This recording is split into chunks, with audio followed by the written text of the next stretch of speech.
pelas quebradas da direita, juntinho da linha lateral, ajeitou a pelada, Toninho, atrasou um pouquinho mais, vai bater para o tumulto, Zico já perdeu lá pelo comando, correu, bateu Toninho, tentou Zico, fechou, subiu, cabeceou, entrou! Chegamos, meus amigos. Estamos começando mais um episódio do Flamengo Cast, episódio número 55. E já estamos aqui com o nosso time de especialistas em nada para falar de tudo sobre o mundo do Flamengo, futebol e muito mais. Eu sou Matheus Gonzaga e o Bandeira me iludiu mais do que a Morena. Fala aí, ouvinte rubro-negro, e Simeone aqui. E quem diria, Mauro César Pereira estava certo esse tempo todo. Tá tudo na área. O papel aceita tudo, mas nós estamos aqui para poder mostrar e botar o dedo na ferida cobrando. Eita, rapaz. Saudações, galerinha do mal, aqui quem fala é Nick Marques e Eduardo Bandeira de Melo mandou banana para você, Luiz Simeone, Poeta Túlio e mais 44 pessoas nessa publicação. Bom, meus amigos, estamos aqui hoje reunidos com essa galera para falar sobre a gestão de Eduardo Bandeira de Melo. Para falar sobre o presida, nosso presida que seu mandato está acabando aí. E o segundo, né? O segundo mandato está acabando. E aí, vamos fazer uma avaliação do que foi esses anos com Bandeira na frente do Flamengo, né? E aí valeu a pena? Foi bom? Foi ruim? Tudo isso e muito mais depois dos e-mails. Meu maior prazer é vê-lo brilhar e vencer. Uma vez Flamengo até morrer, marré, remador, sacanou no viral, chego Flamengo. Me arrebata de emoção no coração, listrado em preto na horizontal. Todo mundo tenta, mas só o Mengo é penta, foi mal.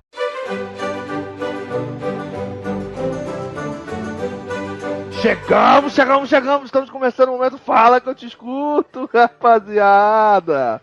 Dessa vez... Ué, não era sério não? Dessa vez... Porra. Dessa vez com a participação aqui do nosso querido Luiz Simeone, como sempre ele. Prometi mesmo. Esse é o Gonzaga? Não, sou eu, cara, porque eu imito bem. Também estamos aqui com a participação do Brian, que está aqui com a gente nos e-mails depois de muito tempo. Brian? Oi. Isso aí. Infelizmente, rapaziada, eu sei que vocês estão chateados porque ainda não nos livramos do Gonzaga, mas uma hora a gente chega lá, uma hora a gente consegue. O Gonzaga tá aqui também. Fala, galerinha. Vamos lá, né? Mais uma semana, mais um programa. Olha só como ele tenta ser carismático e não consegue. Nossa, enfim. simplesmente. Vamos para as notícias de Flamengo rapidinho, né? A notícia que tá mais atrasada um pouquinho, né? Das últimas quartas-feiras aqui. Maurício Barbieri não é mais treinador do Flamengo. Agora o cargo pertence a Dorival Júnior. Eu quero saber a opinião de vocês, apesar de que vamos ter um podcast em breve falando sobre treinador e tudo mais, mas uma pincelada rápida aí, por favor, Luiz Simeone. Primeira a saída do Barbieri, que, pelo amor de Deus, né? Sim, já era pedra cantada já há alguns meses. 1 ou 2 meses, pelo menos, já tinha que ter saído. Enfim, eu acho que o Dorival, né, é um bom nome para essa recomposição toda, essa tentativa de recuperar nosso título brasileiro, né? A gente era líder, segue o líder, acabamos despencando depois da Copa, depois da ida do Vinícius Júnior. E é uma boa tentativa, inclusive, da diretoria. Vamos ver se dá conta, né? Boa. Outra notícia importante, né, cara? A pesquisa da Red Flame, né, de mercado, instituto que atua na PUC, consórcio do Flamengo. Rodolfo Landim lidera as intenções de voto com 48,41%, seguido por Ricardo Lomba, 26,98%. Marcelo Vargas tem 0,58%, indecisos 18,84%. E quem não revelou sua intenção de voto, 5,22% nas eleições do Flamengo para a presidência. Importante porque esse podcast aqui é sobre a gestão Bandeira exatamente pelo ano da eleição. E lidera as intenções de voto, então, Rodolfo Landim. Brian, o que você acha disso, cara? Rapaz, eu acho que o pessoal tá cansado, né? Eu acho que o Landim, ele tá, liderando porque o pessoal não aguenta mais ver a apatia de diretoria. E eles só querem uma mudança. Eles nem sabem se o Landim vai ser isso tudo de mudança, mas eles precisam ver alguém mudando. É um pouco de revolta também, né? Justo. E a última notícia pra gente passar aqui pra vocês, né, que chegou pra gente, é que o Diego, o nosso querido Dieguinho, até agora não tivemos notícia de renovação e ele já pode assinar pré-contrato com o Flamengo em janeiro. com qualquer outro clube. Com qualquer outro clube. Gonzaga, o que você acha da possível saída do Diego, da não renovação, da demora a renovar, dele poder assinar pré-contrato e ir embora? Fala um pouco pra gente. Cara, aí, isso Gonzaga. é um cenário que, infelizmente, né, triste, porque o Guerreiro foi dessa mesma forma, outro grande jogador que pode aí sair sem ter conquistado algo no Flamengo, né? Isso é preocupante. Eu falei muito isso na saída do Guerreiro, que era outro grande jogador que saiu do Flamengo sem ter conquistado nada, e o Diego pode ser o próximo aí. E se não ganhar o Brasileirão, cara, eu acho que realmente ele vai procurar outros ares aí, porque vai ser bem, assim, a não ser que mude muita coisa pro ano que vem, a nova diretoria mude, pode ser que seja uma coisa preocupante, né? Pelo que o Diego é, pelo que significa o Flamengo, pelo que ele significou na sua chegada, né, cara? Então é tenso. Alguém pensa diferente do Gonzaga? Eu penso tudo diferente, mas... Muito obrigado. É só isso que a gente só pra confirmar que eu mesmo, queria né? falar Não é mesmo, possível. tá bom? só Alguém pra... pensa igual ao Gonzaga? Se você pensa igual o Gonzaga, amigo, tem alguma coisa que não está certo na sua vida. Eu quero fazer uma pergunta ao Simeone. Diga nossas redes sociais pro pessoal, por favor, por gentileza, galera.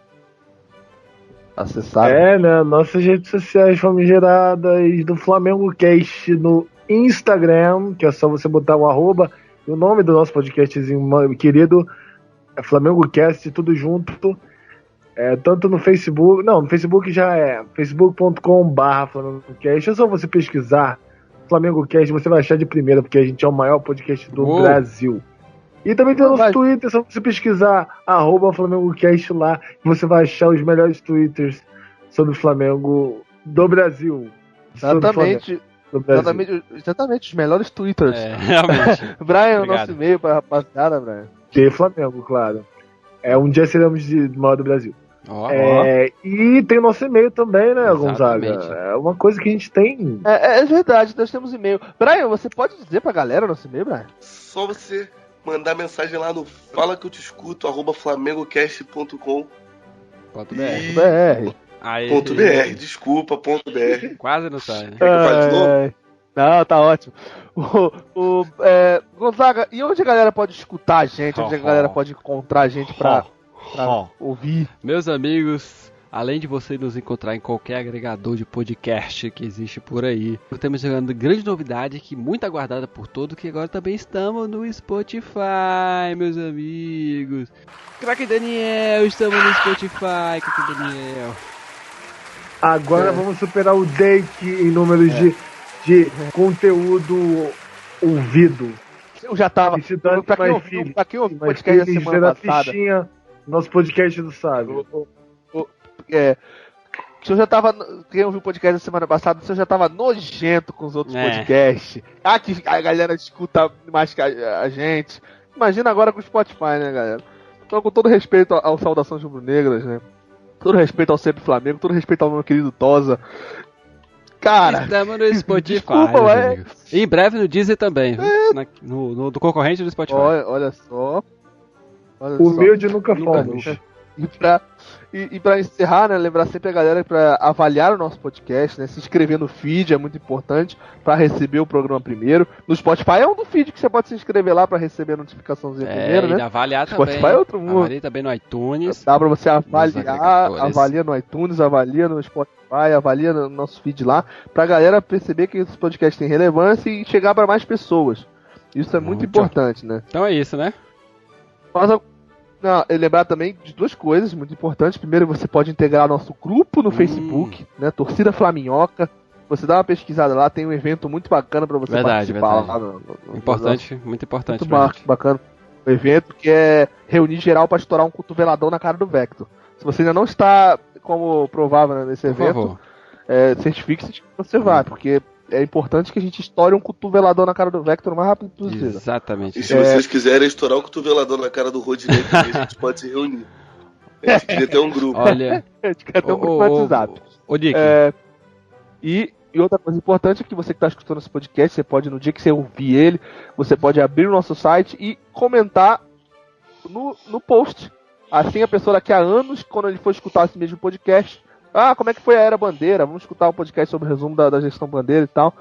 A pessoa vai ver lá o seu comentáriozinho bonitinho lá embaixo para sempre no nosso canal, para sempre no nosso site. Quando a pessoa for ouvir daqui a anos e anos e anos, vai estar lá para sempre. Então, comente o post. É isso aí. Né?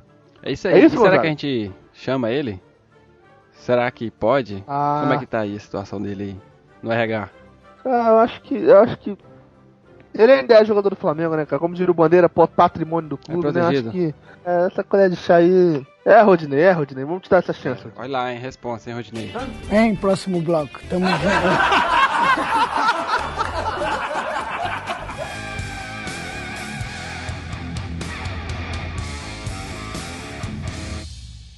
Bom, pessoal, há 6 meses atrás, no nosso programa 26, né?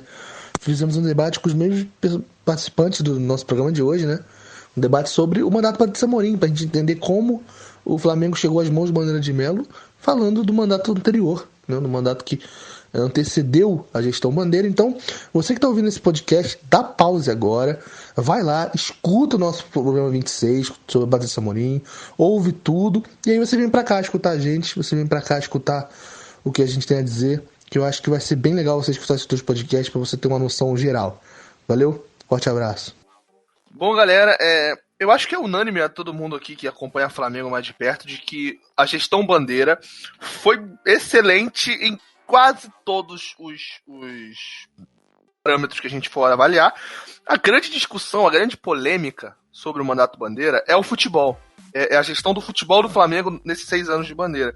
Então a gente vai fazer uma pequena análise do futebol do Flamengo, como foi levado o futebol do Flamengo. Acho que ninguém aqui vai discutir, vai discordar da gente em avaliar só o futebol, porque eu acho que não tem tantos pontos negativos. O Túlio acompanha até mais de perto internamente. Acho que não tem muita discussão, acho que é bem unânime os outros aspectos da gestão Bandeira, né?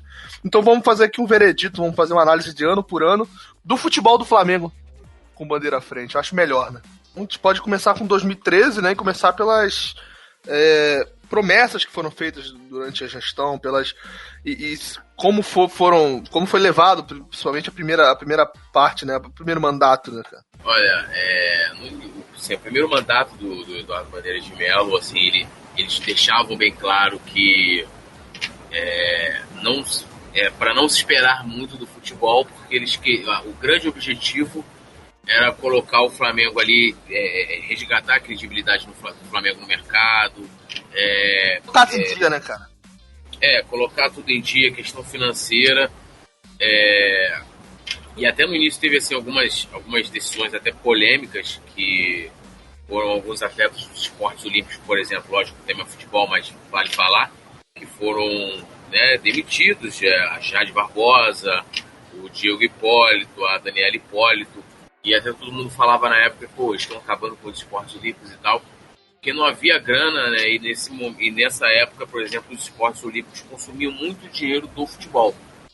E então, assim, a gente meio que estava ali com o Pires na mão, né? E eles resolveram investir pesado da grana que a gestão da Patrícia deixou, como contrato da Adidas e tal, acho que teve alguma outra coisa também.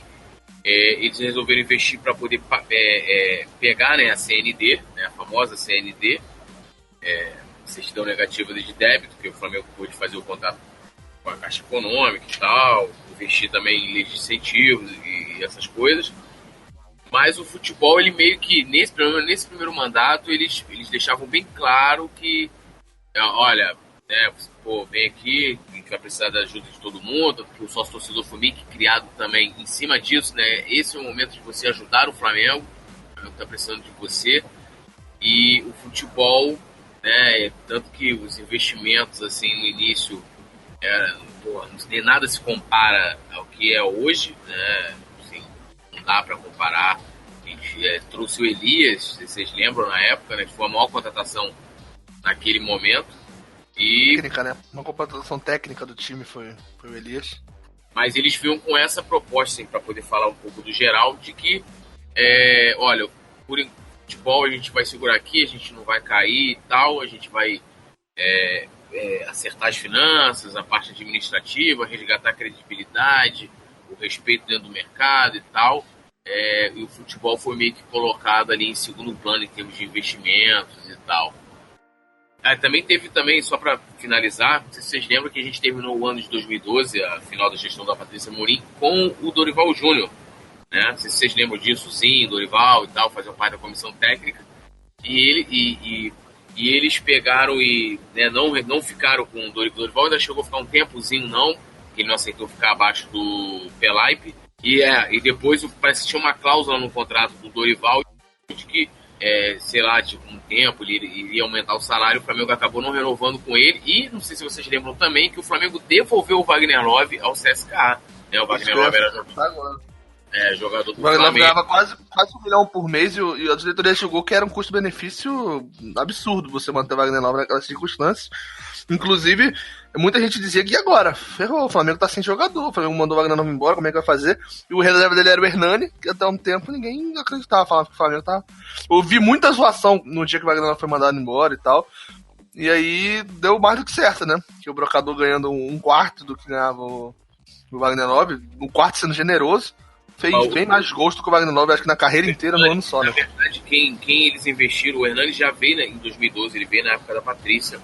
Eu lembro ainda da estreia do Hernani, no jogo Flamengo-Curitiba, Campeonato Brasileiro, em Engenhão. O Hernani entrou e fez um gol na estreia dele. Eles trouxeram, foi o Marcelo Moreno. Não sei se você lembra do Faz Moreno.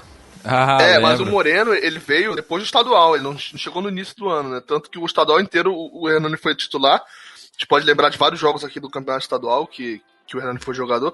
Realmente, e muito se questionou na época de trazer o Moreno, porque... o Hernani tava voando, já foi o ano inteiro, não teve um tempo que o Hernani não estivesse voando. Tanto que ele terminou o ano com 36 gols, então de janeiro a dezembro o cara tava voando. E aí, pra que trazer um cara com investimento do Moreno, com o centroavante voando e tal? Outras pessoas diziam, mas a fase do Hernani vai acabar, é melhor ter um centroavante com nome e tal. Acabou que pra aquele ano não acabou, né, a fase dele, cara. Eu não lembro se o Marcelo Moreno chegou depois, sim. Mas ele chegou e colocou até o Hernani na reserva, mais por causa do nome, né? Mas esses eram os investimentos aí do início, aí, as tomadas de decisões aí dos caras no início da gestão, como tava todo mundo, né? Porque todo mundo era amigo, se amava e tal. O interessante é que a gestão Bandeira disse que o Wagner Love era um investimento de baixo custo-benefício, porque era quase $1 milhão por mês e não era viável e tal. Mas aí depois trouxe o Guerreiro por mais e o Guerreiro também não foi um custo-benefício a esse ponto, né? Mas depois a gente diz. Mas isso expectativa, promessa, né, cara? Você comparar 2013, no momento que eles entraram ali e tal, pra 2015, foi... Já tinha mais dinheiro. Já era um outro momento do Flamengo, e foi a partir dali que o Flamengo começou a investir pesado no futebol, né? Porque foi assim, pra quem não lembra, quando o Bandeira chegou, ele não fez promessa de título, não fez promessa de nada, né? Ele falou assim, gente, vamos arrumar a casa. Então, se a gente não for rebaixado, já vai ser um grande avanço, já vai ser um grande passo. Então, o Flamengo, quando ele chegou, não se esperava muita coisa do futebol. E o mais incrível, assim, que a torcida compreendeu, a torcida super apoiou. Se você vai arrumar a casa, se você vai ajustar a gestão, que era uma das coisas que mais irritava o torcedor do Flamengo, né? Se você vai fazer isso, eu sei que na frente a gente vai colher. E o título de 2013, como tudo mesmo falou, foi uma coisa inesperada. Eu acho que ninguém acreditava, tanto que no Brasileiro aquele ano a gente não estava bem. E aí aconteceu que logo em seguida já chegou aí com o título e que deixou, acho que todo o torcedor animado, falou assim, putz, já conseguimos algo bom aqui.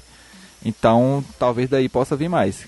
E deu o gancho perfeito para eu fazer uma pergunta. Eu vou passar pro Simeone, já que ele tava falando, mas quando você pensa na gestão, não no futebol, já contradizendo o que a gente falou nisso, mas quando você pensa na gestão, com as promessas que o Bandeira fez e com o que ele avisou desde o começo, a partir do momento que você ganha a Copa do Brasil em 2013, o quanto isso faz mal pro discurso?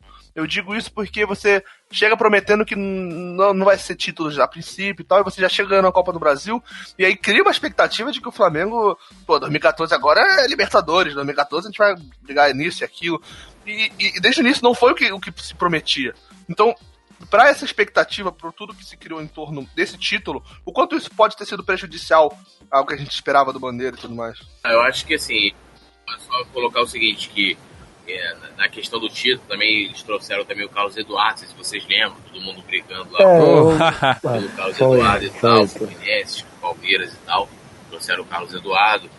E o título, né, lógico, o título deu uma sensação de que a gente tinha um puta time, né, deu uma sensação de, porra, o Flamengo, caramba e tal, papapá, aquela coisa toda, mas vale lembrar que a gente terminou o ano de 2013 brigando para não cair no Brasileiro. Já teve aquela polêmica com o André Santos, que ele foi escalado naquela partida contra o Cruzeiro, e isso deu uma sensação de que, pô, a gente tem um puta time que a gente brigava na Libertadores, não sei o que e tal. Lógico, o título é sempre bom de ganhar, mas aí que tá a diferença quando você tem dirigentes, vamos dizer assim, experientes ou tem uma boa visão de olhar e falar assim, cara, a gente não tem um elenco bom para poder disputar uma Libertadores, né, uma competição super difícil de se disputar, não só pela questão do nível dos times, mas quando você vai jogar fora, isso pesa muito e tal. E o elenco, a formação daquele elenco lá para a Libertadores 2014 foi muito ruim. Muito. Eu só queria complementar sobre a questão da promessa do próprio Bandeira, né? Importante ressaltar que ele veio depois de uma gestão que foi um pouco confusa em termos financeiros, né? Que foi a da Patrícia Amorim. E, de certa forma, ele tinha muita credibilidade a partir disso. E ele realmente... ele fez o que ele prometeu, pelo menos no primeiro ano, que era realmente manter as contas controladas, etc. Pegar jogador de rebarba, 15 Piracicaba, ver aquele Paulinho, mais um que eu não lembro, enfim. Mas ele prometeu essa reestruturação. E ele cumpriu, né? Assim, de certa forma, houve uma receita no primeiro ano, houve projetos para arrecadar e etc. O que o Túlio até falou sobre a montagem do elenco para 2014, para uma Libertadores e tudo mais. Se você pensar a princípio que foi prometido, que nós não iríamos brigar por título e tudo mais, não faz muita diferença o elenco que você monta para disputar a Libertadores, já que você já disse que não vai brigar. O problema é que você, quando entra no Libertadores... Fala isso pro torcedor rubro-negro. Quando você entra numa Libertadores, não tem como você entrar, não, a gente vai entrar aqui para competir. Não, a gente vai entrar para ganhar, você tem que entrar para ganhar. A cabeça tem que ser essa. Agora, quando você para pra olhar um time que vai entrar na Libertadores, que a principal contratação é o Elano, todo respeito ao Elano, mas nas circunstâncias que eram, o jogador com a idade que já tinha, com o histórico de lesão que tinha, é pouco, sabe? Quando você entra na Libertadores com seu time titular tendo Recife na direita e Feijão no meio, mano, alguma coisa tá errada, cara. Alguma coisa tá errada.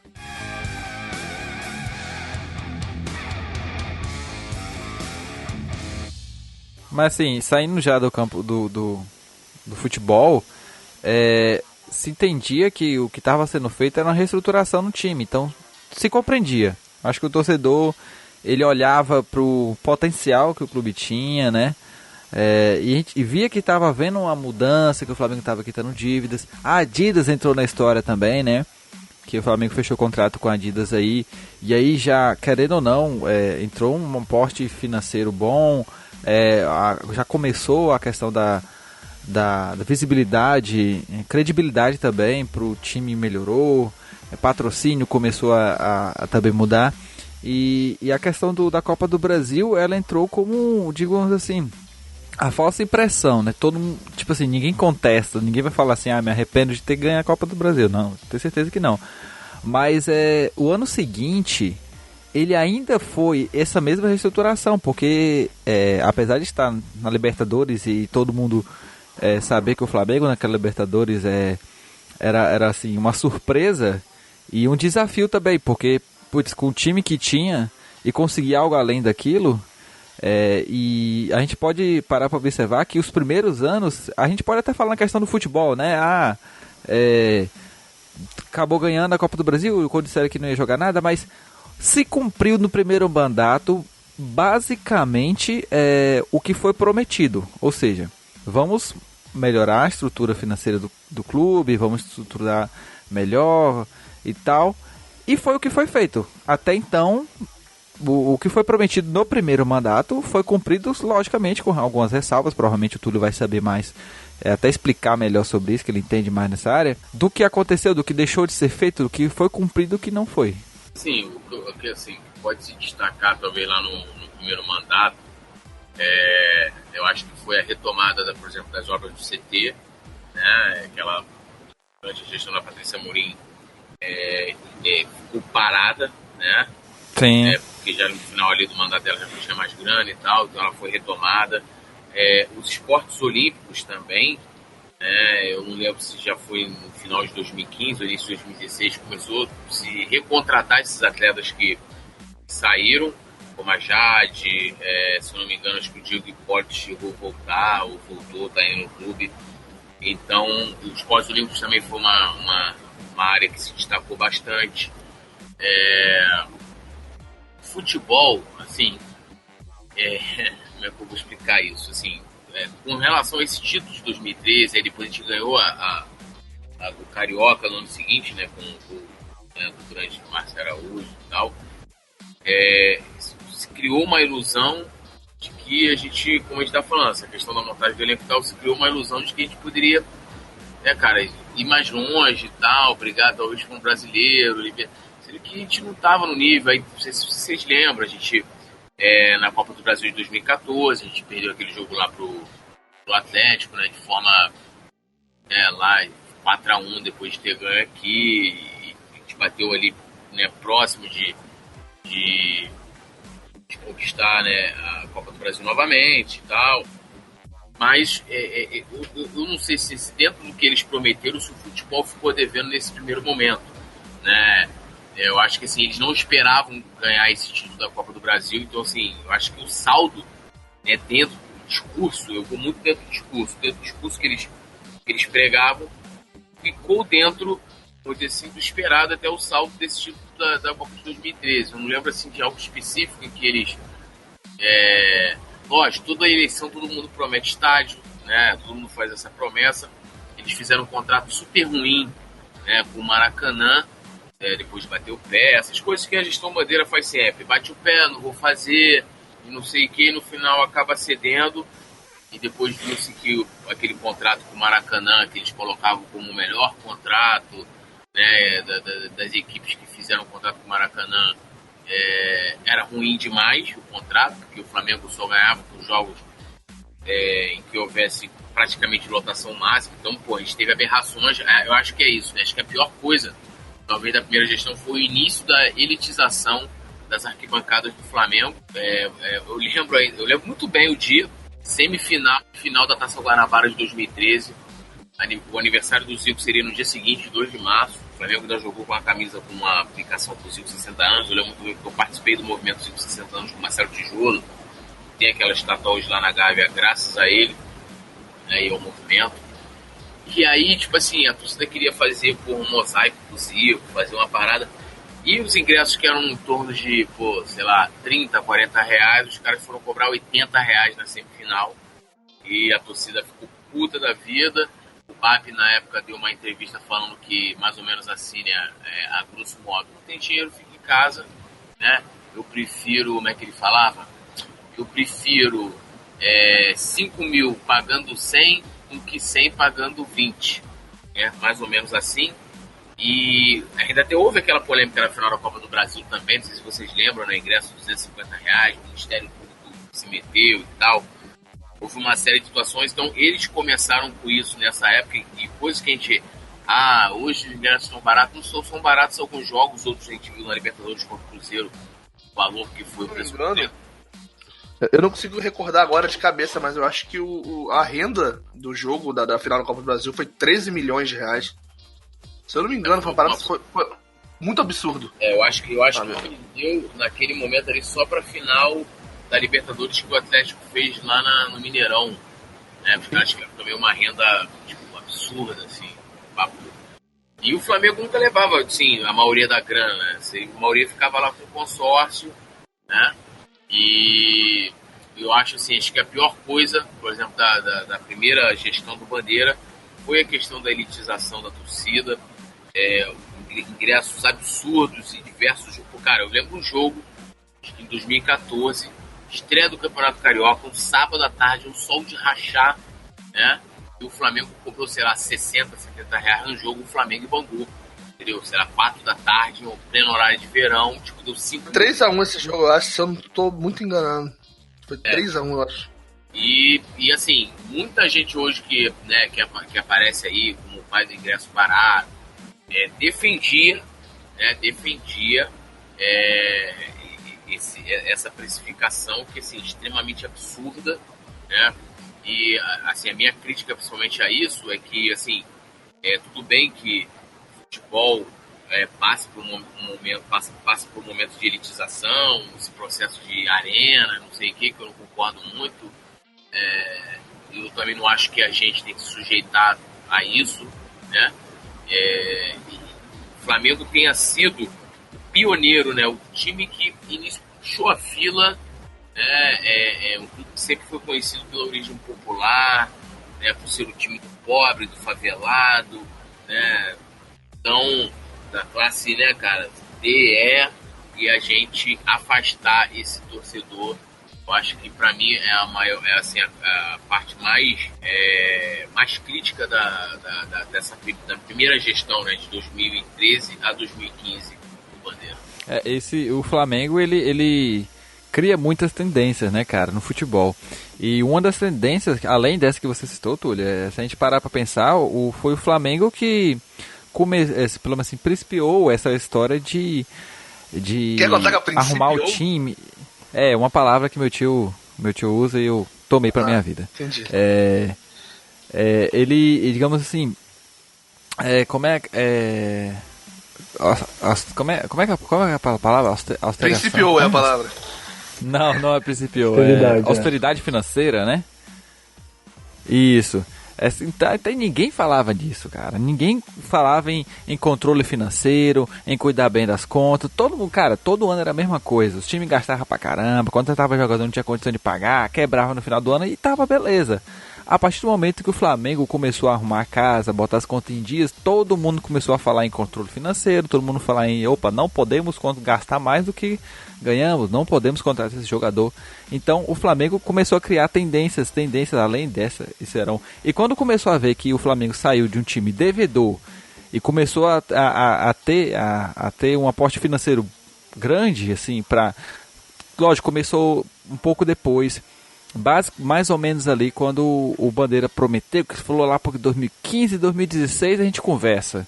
E aí depois como chegou Guerreiro, né? Mas aí eu acho que essa elitização passou também por essa tendência que o Flamengo criou, principalmente com a Copa do Mundo, né, cara? Que aí teve a reforma do Maracanã, e aí o contrato com o Maracanã também horrível também, além do que fizeram com o Maracanã, que botaram um estádio de primeiro mundo para uma Copa do Mundo para jogar contra Bangu, contra Olaria, sei lá. Então é bem complicado essa questão que vai além também do Flamengo, né, cara? Que tem entre o governo, né?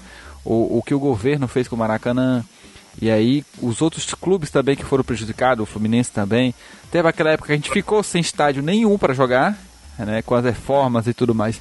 Então foi um período assim complexo, não só para o Flamengo em relação a contrato com o Maracanã, como também de mudança no futebol brasileiro, principalmente com a vinda da Copa do Mundo para o Brasil. Só para deixar, para não o pessoal vir falar besteira depois, é o seguinte: lógico que o Flamengo precisava da receita da bilheteria, e aí o que foi colocado essa questão do contrato é que assim, boa parte da renda, como falou, final da Copa do Brasil deu não sei quantos milhões lá de renda e tal, cara, assim, boa parte ficou lá na mão do consórcio, não ficou na mão do Flamengo. Então assim, o Flamengo cobrava caro para poder dar lucro ao consórcio e para poder ter lucro também. Então assim, isso é muito complexo, realmente, como foi falado. Então assim, o Flamengo precisava realmente de ter renda para bilheteria, mas não da forma que foi, totalmente desequilibrada. Eu sou a favor de que seja de uma forma equilibrada, que seja para o clube, que seja para o torcedor, que a arquibancada seja democrática e não para beneficiar o esquema corrupto, que é o que eles beneficiaram e continuam beneficiando, né? Fez agora um outro contrato e tal, beneficiando o esquema corrupto de um governador corrupto que roubou pra caramba para as obras, né? Assim, desfigurando o nosso Maracanã. É só um ponto só que, enfim, continuando só para finalizar esse debate sobre o estádio, acredito realmente que essa atitude do Flamengo de botar ingresso lá em cima encaixava um pouco também na questão austera, sabe? Então o pessoal, de certa forma, aceitou mais do que deveria, sabe? Aceitou muito entre aspas, porque convenhamos que setores populares se indignaram, assim como as torcidas organizadas, mas ainda tinha uma coisa da barganha do argumento do controle fiscal, digamos assim, da questão austera, como disse o Gonzaga. Então acho que nisso o Flamengo tinha esse argumento, mas o problema foi talvez a continuidade disso, né? E também o próprio contrato, que é completamente equivocado, que eu acho que se justifica exatamente pela Copa do Mundo, pelo contexto, né? Então é complicado julgar, mas porque, né, enfim, quem tinha o poder de barganha maior era o Maracanã, né, o consórcio. Mas do mesmo jeito, é muito dinheiro, cara. Era muito dinheiro cobrado do beneficente, do quem vai pagar para ver um espetáculo, ainda mais no Rio de Janeiro, né? Eu não sei se vocês lembram que criou meio que uma divisão, né? Tipo, quem era sócio-torcedor, tipo, sou sócio-torcedor, sou fodão, eu posso... chegou a ter jogos que só o sócio-torcedor praticamente ia pro estádio, né, cara? Ele criou uma divisão que a galera até botava assim no user, no Twitter, assim, né? Tipo assim, Joãozinho, aí o cara botava CRN, número tal. E, tipo, eu sou sócio-torcedor, eu posso criticar, eu sou o melhor, você merda, você não é sócio-torcedor, você é um merda. Né? Tipo, rolava meio que isso. Você não pode ser tipo assim, você criticar porque você é sócio-torcedor, então você não pode criticar porque você não é sócio-torcedor, eu sou melhor que você, sou foda. Eu ficava assim de bobeira com isso, brother.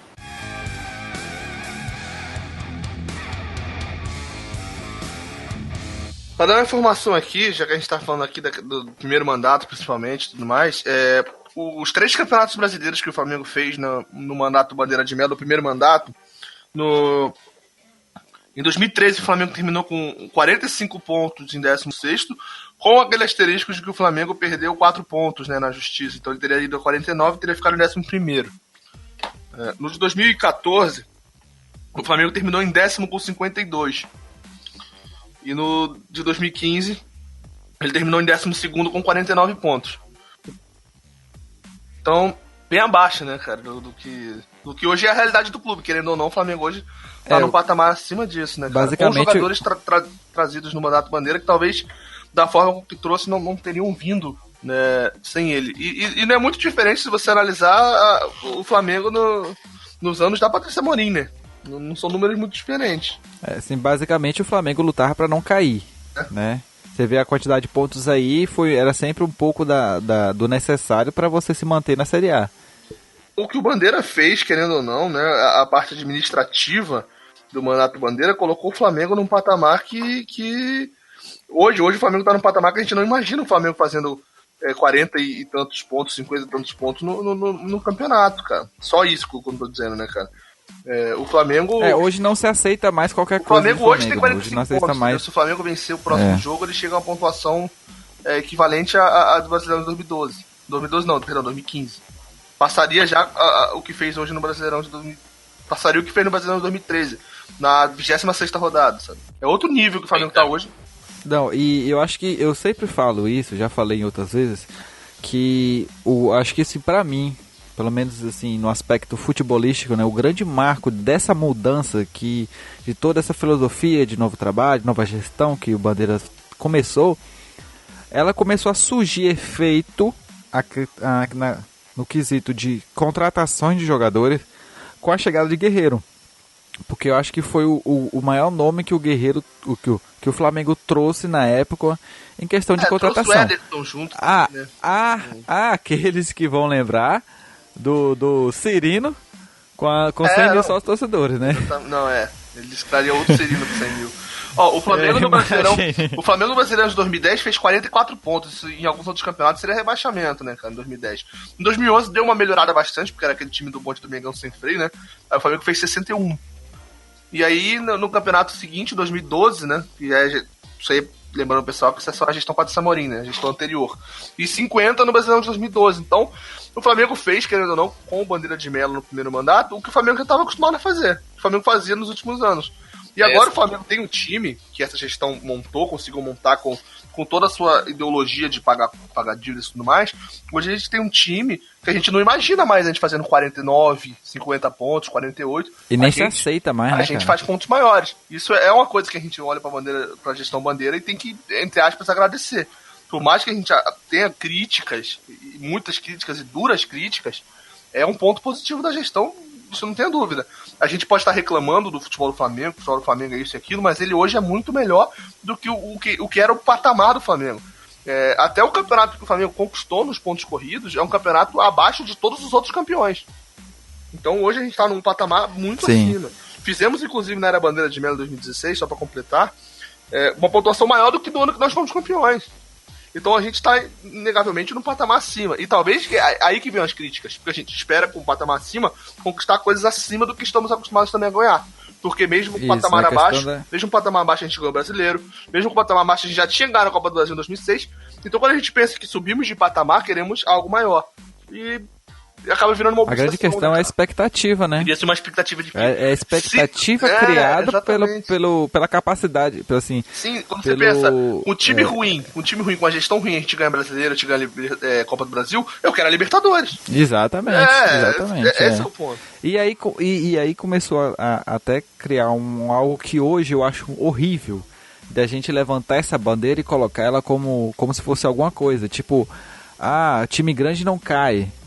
Tipo, putz, a gente passou tanto tempo lutando para não cair que agora só o fato de o pessoal falar, o Flamengo já viu o Flamengo lutando anos e anos atrás de ano para não cair, mas hoje não é mais aceitável o Flamengo só brigar por isso, pela capacidade. Então a expectativa criada por um elenco tão bom quanto o Flamengo tem é muito maior, e aí que a gente reclama com o que o futebol hoje do Flamengo entrega, né?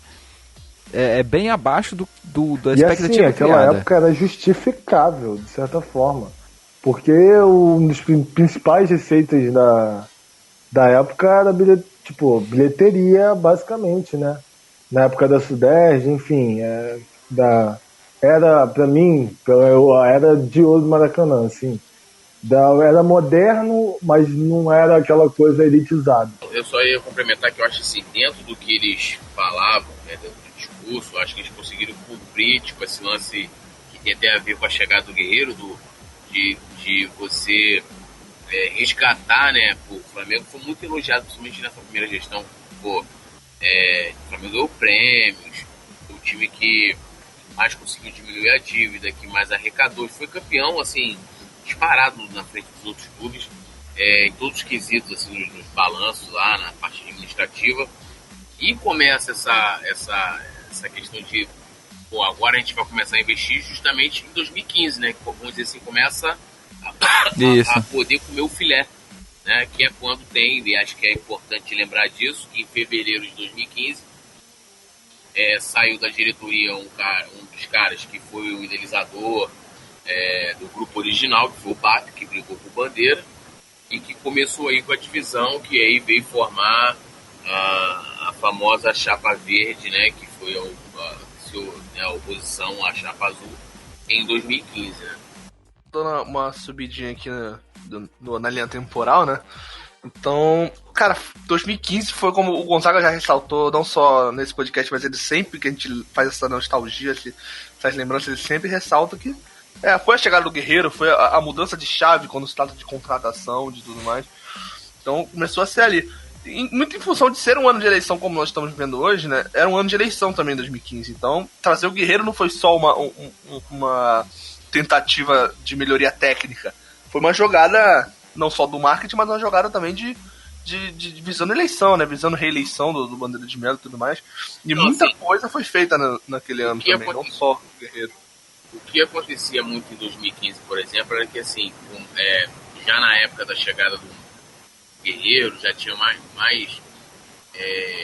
já estava o movimento já em ebulição muito mais nos bastidores, no lance de política e tal, mas de qualquer forma, mesmo depois do grupo separado, a questão que foi feito, né, naquele primeiro momento se confundia entre quem estava de um lado e quem estava de outro. Então, tipo assim, qual era o discurso? Olha, o Bandeira, ou a gestão dele só trouxe quem estava do outro lado falava assim, só trouxe o Guerreiro pelo que nós fizemos lá.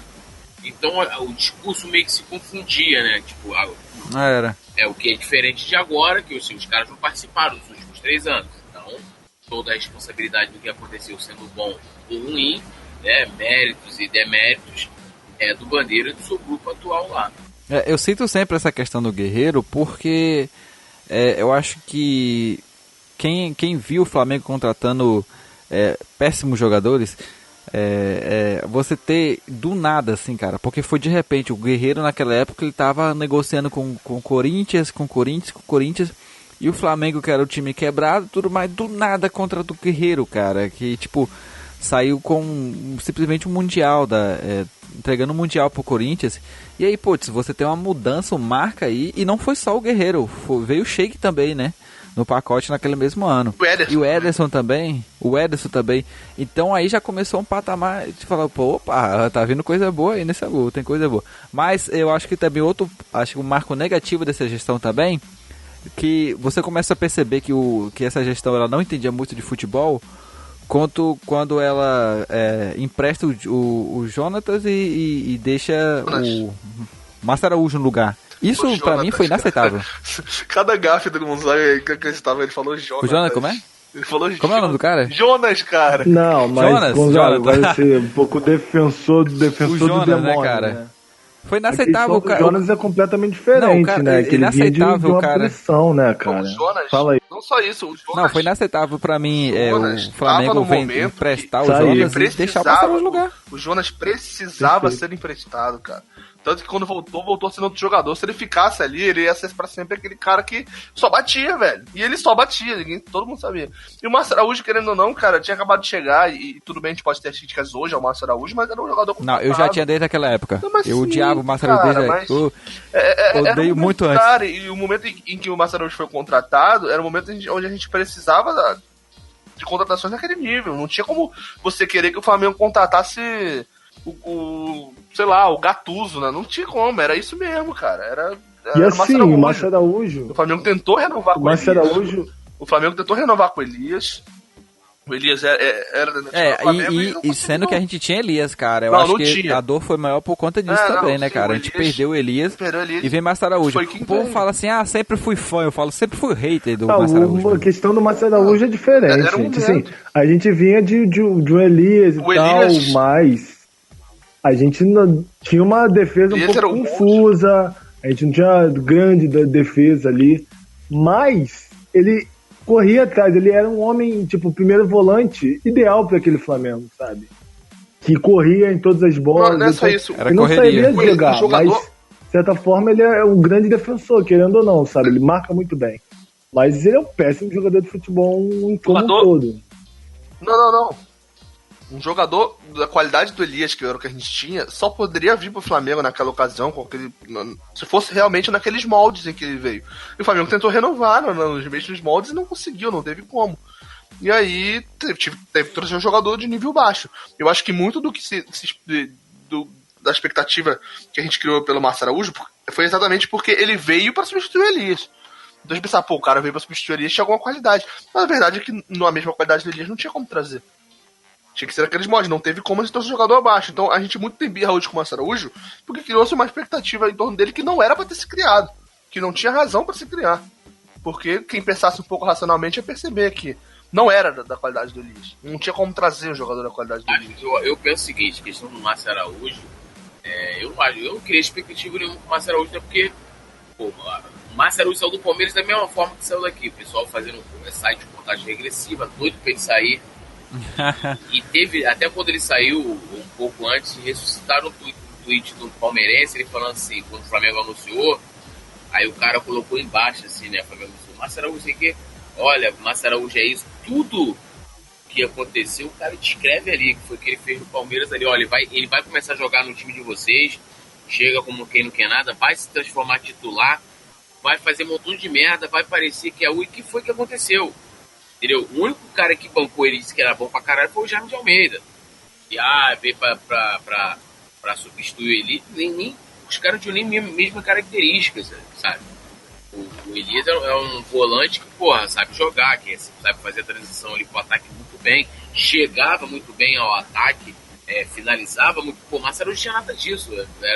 Ele foi bom sim no momento. Eu falo muito assim, cara. Você pega o Flamengo e fala assim, pô, o Flamengo vai contratar Guerreiro, Diego, né? Vai contratar Everton Ribeiro, vai trazer Diego Alves. Você contrataria o Márcio Araújo pra jogar nesse time? Se tiver um torcedor do Flamengo que fala, eu traria. O cara é maluco. Porque um time desse. É doido. Entendeu? Cara, quando ele veio. Márcio Araújo ele veio porque tinha. Não, Márcio Araújo veio porque não tinha dinheiro. Depois começou a ter, pô. Não tinha porque manter Márcio Araújo. Mas eu concordo contigo, Túlio. Você deu exemplo aí dos jogadores que estão hoje no Flamengo, Diego, Gustavo Guerreiro, Diego Alves e tal. Realmente o Márcio Araújo não joga nesse time. Agora, se tu pega o time que tem Paulinho Ratatá, que tem a Magal na esquerda, que tinha Anderson Pico em outros momentos, aí no meio campo você tinha Feijão, você tinha Val. Aí o Márcio Araújo joga nesse time. E quando ele veio, era o caso. Quando ele veio, era Recife na lateral direita, era o Wallace na zaga com César Martins. Não, isso aí ainda foi um pouquinho depois, né? Mas, cara, o time que o Flamengo tinha, era o time do Márcio Araújo, era desse time. Agora o time foi melhorando e aí não mandaram ele embora no momento que tinha que mandar. Que foi quando o time não era o time onde o Márcio Araújo jogaria. Entendeu? O erro não foi trazer o Márcio Araújo, foi ter mantido ele até esse ano. É absurdo, manteve o cara 5 anos no time. E é aí que a gente começa. Aí, né? E é aí que a gente percebe Aí vou usar uma palavra bem forte. A infantilidade da gestão Bandeira. Não ia falar aquela palavra. Essa hora tá muito tarde pra isso. É muito pesada. Mas a infantilidade da gestão Bandeira em relação ao futebol. Ninguém nega o que o Bandeira fez na questão financeira do clube. Isso aí todo mundo já tá cansado de falar, já tá cansado. Mas o pecado maior, o grande erro, tá na parte do futebol. E aí você percebe que essas infantilidades, essa imaturidade que a gestão teve para tratar com os jogadores, tomar decisões difíceis, e aí você percebe o erro, né? E hoje, analisando essas questões, a gente percebe o quanto o Flamengo perdeu e a que ponto a gente chegou de hoje ser um time, como a gente fala, banana, né, cara? De um time... Olha o baixo nível, olha o baixo nível aqui, pelo amor de Deus. Desculpa. Cara, o programa é family friendly, pô. Olha o nível. Desculpa, baixaria. Não. Eu vou mudar a palavra. Túlio, me desculpa, um time de bobões. Túlio, me desculpa te convidar a fazer parte de um programa aqui, o cara vem com baixaria dessa. E antigamente Desculpa, eu vou mudar a palavra. Um time de bobinhos. Não, peraí. De ingênuos. Pô, peraí. Eu participava de um programa que se chamava, as iniciais eram FMAF, era Foda-se, meu amigo, foda-se. Enfim, do Flamengo, tá? Foda-se, meu amigo, foda-se. Em que pode falar palavrão? Pode. Ô, Túlio. Pô, fala palavrão nesse caralho aqui, está de sacanagem, né? Então, o cara tinha um amigo que ele abriu o programa assim: bota o dedo no meu cu que eu quero gozar, porra. Está iniciando mais um foda-se, meu amigo, foda-se. Era assim, a abertura do Zico para o programa. Ainda falou, caramba, eu quero com aquela abertura lá que vocês fazem, pra vocês terem noção. Tranquilo, né? Entendeu? Então, assim, deixa eu só complementar essa parada aí. Não sei se vocês lembram que um dos slogans da campanha do Bandeira para se reeleger era como é que era? Fla Azul, chegou a vez do futebol.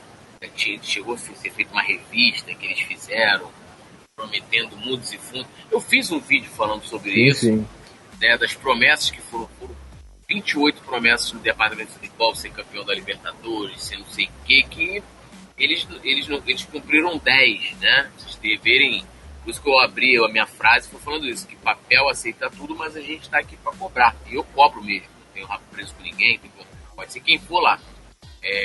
Então, assim, chegou a vez do futebol e não chegou, né? Ficou na promessa, depois veio aquele negócio do ano mágico. Então, a grande promessa que eles falavam o quê? Nós já conseguimos reestruturar o clube, resgatamos a credibilidade, agora a gente vai, ganhar tudo no futebol. Inclusive tem um vídeo, né, dos filhos do Bandeira, ele coloca ali, né, agora a gente vai ganhar tudo, de uma maneira até meio prepotente, né, olhando até hoje assim, é meio uma comédia pastelão aqui, né, aquela fala dele no dia da eleição, depois que eles ganharam lá em 2015. Não, e Túlio, assim, eu vi esse vídeo, inclusive recomendo a todos. Cara, foram algumas promessas que são, às vezes, ou inalcançáveis ou totalmente subjetivas, né? Assim, sem uma objetividade, sem a conclusão. Parece até que tava enrolando mesmo, sabe? O eleitor. E, poxa, convenhamos que uma pessoa que consegue mudar o panorama financeiro e começa a falar, em vez do futebol, vamos fazer, a pessoa acaba caindo na conversa, né? É muito complicado isso. E era difícil não acreditar, né, cara? Mas era difícil não acreditar.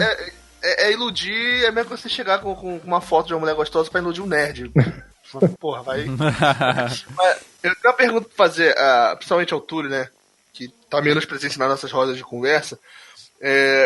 Túlio, se você tivesse que pensar no melhor trabalho de um treinador nas duas gestões bandeiras, qual treinador você acha que fez o melhor trabalho à frente do Flamengo? Eu vou botar o treinador campeão, né, mano? Jaime de Almeida.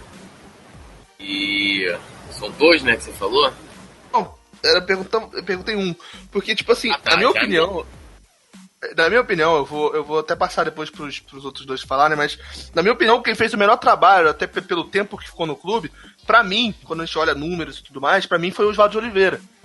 E o Oswaldo de Oliveira foi... Cara, o que o Flamengo fez com o Oswaldo de Oliveira foi muito cuzão, cara. Entendeu? Cara, o cara tava fazendo um bom trabalho, tirado pra botar o Muricy, que 6 meses depois não fartou, cara.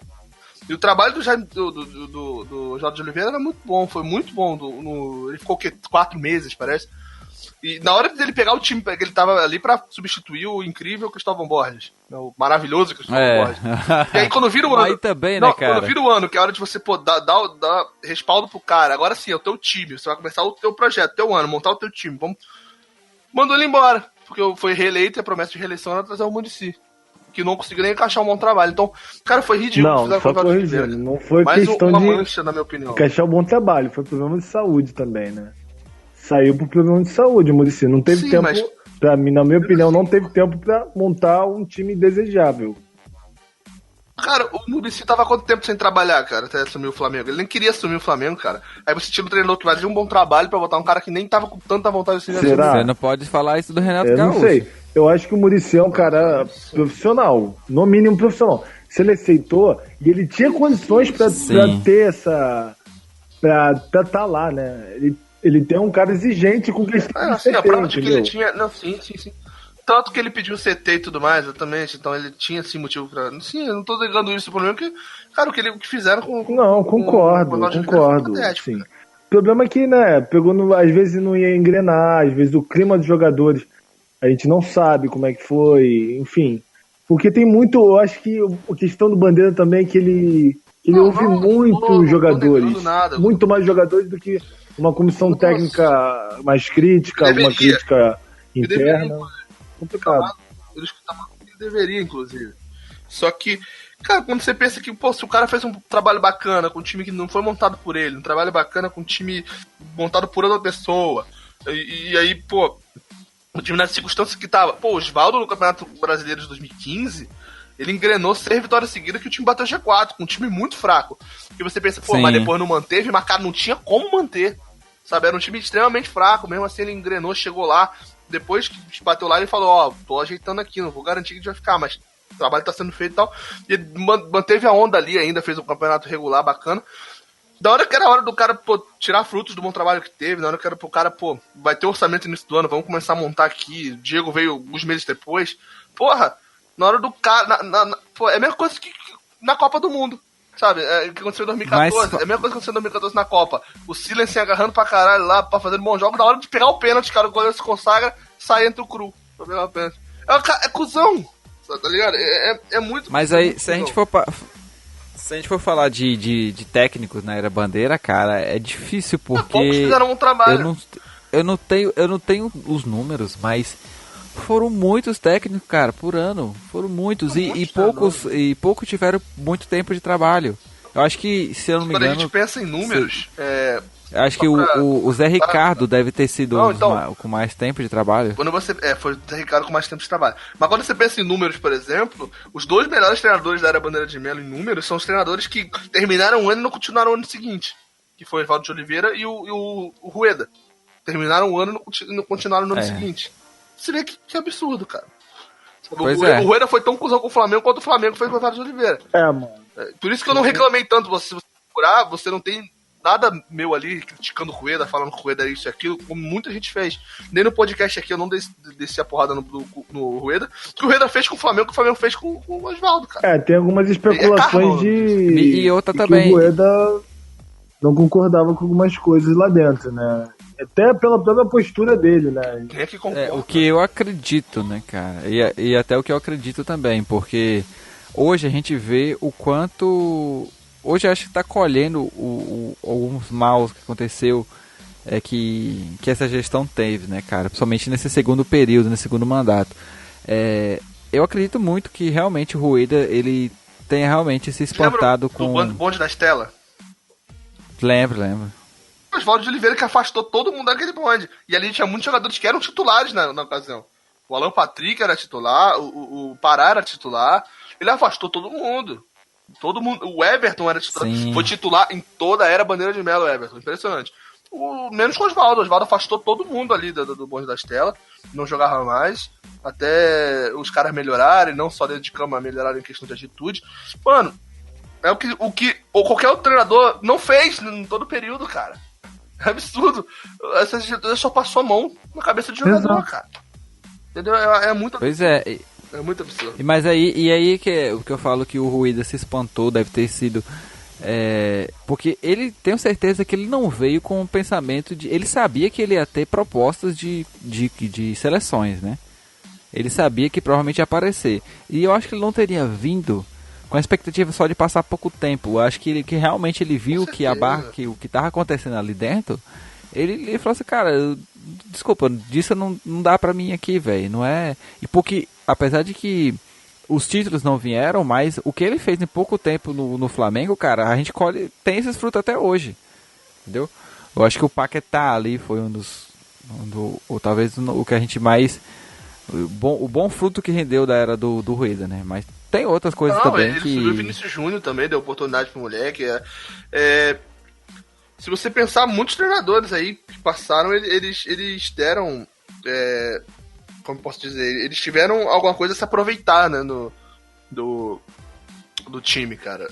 Sim, o Muricy trouxe o Cuejá. Não, o que eu tô falando é questão de filosofia, cara. Você teve na época do Oswaldo de Oliveira aquele negócio que a gente não vai aturar esse tipo de coisa. Barrando os jogadores que eram titulares no time na época, como eu já disse, né? Aí você teve depois dele o Muricy que cobrou CT, cobrou organização, cobrou um monte de coisa, então você tem um pensamento aí que... Depois, você teve o Rueda que... vamos acreditar na base, vamos acreditar na molecada. Cara, o Carpegiani, ele adotou, querendo ou não, um esquema tático que é muito usado lá fora, então ele conseguiu dar isso ao time. Eu acho que só o Zé Ricardo, quando a gente olha ali, que não tinha nada de se olha e fala, caralho, não, realmente dá pra tirar muita coisa aí de questão de filosofia.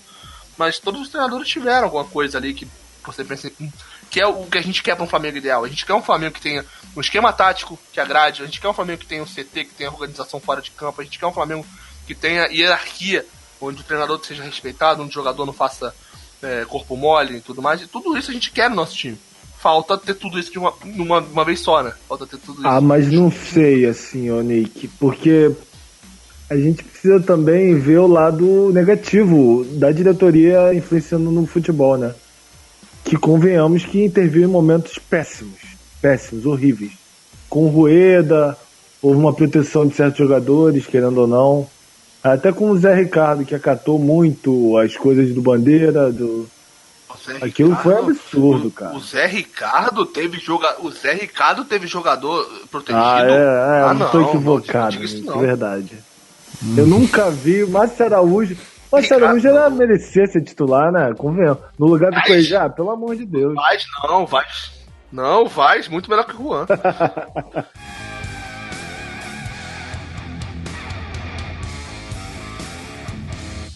E acho que a gente fez um bom resumo aí do primeiro mandato Bandeira, né? Da primeira parte da gestão. E aí veio 2016, reeleição, como prometido, Muricy Ramalho à frente do clube, apesar de ter sido muito cuzão com Oswaldo de Oliveira. E aí criou-se mais expectativa, né? O Guerreiro começou o ano voando, né? Eu não sei quem lembra aquele amistoso com o Atlético Mineiro lá no Mineirão. Não, foi pela Primeira Liga, não foi nem amistoso. Foi um jogo pela Primeira Liga contra o Atlético Mineiro lá. O Guerreiro meteu 2 gols, 2-0. O Guerreiro, cara, todo mundo acabou o caô, artilheiro e tal. Nosso time finalmente tá voando. Mancoejo estreando em amistoso, dando passe pra caralho. Se eu não me engano, fez falta no segundo jogo, um golaço, inclusive. Segundo jogo dele pelo Flamengo. Então as coisas começaram. Aí todo mundo ficou com aquela expectativa, caralho, agora sim, o Flamengo, o Bandeira prometeu que a gente ia ter futebol, e aí tá aí, tamo com timaça, não sei o quê. E aí eu deixo até vocês pra complementar isso aí. Eu acho que uma das principais características negativas dessa gestão Bandeira é que todo o começo era sempre muito positivo. Quando o Guerreiro veio, nossa, já chegou fazendo gol, e depois teve o próximo ano. Quando o Zé Ricardo veio também, nossa, chegou já, botando um time na cabeça. E aí, depois se perde, né, cara? Acho que se perde a linha sempre, depois de um tempo. Agora, mais recentemente, nós temos o exemplo do Barbieri. E, novamente, a diretoria se mostra grande culpada desse, vamos dizer assim, fracasso, né?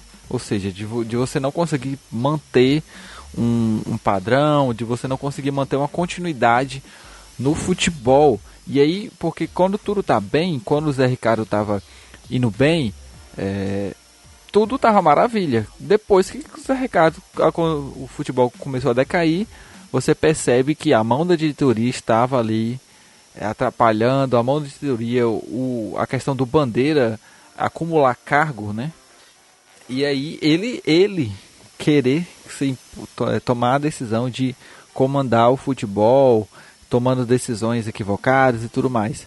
E aí você percebe que essa oscilação de sempre um bom começo e o seguinte vai declinando. E parece, cara, que é um ciclo que toda vez repete. Se a gente parar pra observar, aconteceu com todos os treinadores do Flamengo.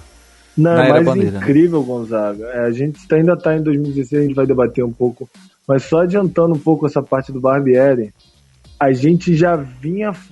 Eu e o Nick, né, basicamente. A gente já vinha falando sobre o Barbieri. E assim, ele pode até ser um bom técnico, etc. Mas só que ele estava ali por causa dos resultados bons que ele obteve, que na minha opinião... Exatamente. E eu ainda acho, só para completar, que o trabalho do Barbieri, até o momento atual, da gravação deste podcast, é um trabalho bom. Eu não estou dizendo que é um trabalho maravilhoso, mas muito do que até pelo que a gente se espera do Barbieri, ainda é um trabalho bom. Claro que não é de longe o trabalho que já foi. O trabalho do Barbieri já foi excelente. Mas eu ainda acho um trabalho bom. Continuando. Inclusive, talvez os resultados fiquem ruins a ponto de não ser mais um trabalho bom, obviamente, mas até a gravação desse podcast eu acho um trabalho bom. Pra mim, no caso do Nick, realmente, ele sempre defendeu essa questão, e até inclusive que ele ia ser mantido, o Barbieri ia ser mantido caso tivesse líder, né, e se fez presente, se realmente concretizou. Mas na minha opinião, isso foi um fruto do Carpegiani, do trabalho do Carpegiani. Que ele assumiu um time, fez um jeitinho dele, com as bases do Carpegiani, dentro daquela tática proposta, e ele fez grande resultado com o Vinícius Júnior, etc. Conseguiu manter um time muito bom. Conseguiu vitórias, assim, muito boas, com o Atlético Mineiro lá fora, se não me engano, com o Corinthians, o Internacional, que era considerado um bom time e tal, o Flamengo meteu 2-0. E parecia que ia dar liga, mas só que havia uma pulga atrás da orelha de todo mundo que qual vai ser dessa parada da Copa? E acabou por acontecer com a mesma coisa com o Zé Ricardo, que ele começou a desandar tudo do nada. Então, isso reforça, eu acho que é muito complicado isso reforça muito o que a gente disse até mais cedo nesse podcast, cara. Se a gente pegasse o Flamengo há 5, 6 anos atrás, em quarto lugar no campeonato e na semifinal da Copa do Brasil, a gente ia achar, do caralho, vamos lá, vamos ser campeão, a gente acredita. Só que agora, pelo patamar que o Flamengo atingiu, cara, a gente não acredita em nada. Mesmo em quarto, mesmo na semifinal. Porque a gente se espera muito mais do Flamengo, porque o Flamengo se provou um time muito maior do que via sendo. Então, juntando a expectativa que se cria com a ansiedade, o desejo de conquistar, acaba resultando nisso. Um time em quarto lugar, um time na semifinal, e a gente não acredita. A gente precisa de provas para ter esperança, entendeu? A gente já viu times muito mais fracos do Flamengo, onde a gente depositava mais confiança, porque era o que a gente estava acostumado. E aí a gente ainda não se acostumou a esse time do Flamengo no patamar atual. Seja se acostumar com derrotas ou vitórias. Sabe? A gente tá muito mal acostumado, digamos assim. Seja por as coisas boas e pelas coisas ruins. Por isso que eu falo, o trabalho do Barbieri não é ruim. O problema é a mistura da ansiedade com a expectativa. Entendeu? Inclusive convido o pessoal que tá ouvindo aqui, que ainda não escutou o nosso programa sobre o trabalho do Barbieri, é maneiro dar uma escutada lá. Então, cara, quando eu digo que eu acho que o Flamengo ainda tem chance no Brasileiro, ainda tem chance na Copa do Brasil, é exatamente porque a gente já teve um time muito pior, cara. Entendeu? O Flamengo, querendo ou não, o Flamengo ainda tem as peças técnicas que podem fazer uma diferença. Que a gente anteriormente tinha times muito ruins e não tinha ninguém. Hoje a gente pode ter um time ruim no coletivo, mas tem os jogadores que decidem, cara. A gente não tá acostumado com isso. Só que aí entra meu ponto, né, cara? Aí que entra os problemas e a imaturidade da gestão na questão do futebol. Sabe qual é o problema? Porque aí você real, pega... Hã? Sabe qual é o problema real de por que a gente tá tão mal com a situação? Quando você olha quarto lugar no campeonato e semifinal de Copa do Brasil, a gente geralmente deveria ficar satisfeito com isso. Sabe por que a gente não tá? Porque na segunda gestão Bandeira, no segundo mandato do Bandeira, o Flamengo se tornou o time do quase. O Flamengo foi quase campeão brasileiro em 2016, quase campeão da Copa do Brasil em 2017, quase campeão da Sul-Americana em 2017. Se o Flamengo tivesse ganhado esses 3 campeonatos, a gente estaria pouco se fudendo se tá em quarto no Brasileiro, se tá na semifinal da Copa do Brasil. O problema é, a gente tá em quarto lugar agora, depois de ter sido líder, e a gente tá na semifinal da Copa do Brasil depois de um resultado ruim. Então a gente já tá vislumbrando ao longe o quase. Lideramos o Brasileiro, mas não vamos ganhar de novo. Chegamos na semifinal da Copa do Brasil, mas não vamos ganhar de novo. Porque a gente já tá acostumado, a gente se acostumou com quase campeão. Mas, Nico... Eu queria colocar que vale lembrar também assim, muitas decisões equivocadas, muitas vezes de você ver, por exemplo, o Zé Ricardo, se demorou muito para poder demitir o Zé Ricardo. Então, assim, convicções que são, na verdade, teimosia, né? Porque não, vou manter o técnico aqui, porque o Corinthians fez isso com o Mano, maior diferença, né? É exatamente isso que é o meu ponto, entendeu? A imaturidade de tomar decisões às vezes necessárias. Assim, convicções porque, assim, que viram teimosia, você tá vendo? Isso. Você tá vendo que vai dar errado, mas falta de cobrança, evidente, a gente não precisa estar dentro do Flamengo pra perceber que tá faltando cobrança. Eu tô dizendo que não existe cobrança, porque a gente diz que não existe. Não, deve haver cobrança lá dentro, como existe com qualquer profissional. Mas talvez não sejam cobranças ao ponto de que deveriam ser, cara. A gente percebe que cobrança é menor do que o devido. Isso qualquer um que enxerga percebe. O Flamengo pode, como eu disse, pode existir cobrança lá dentro, mas não o suficiente como deveria, cara. Qualquer um tá a questão é exatamente como cobrar. Pois é.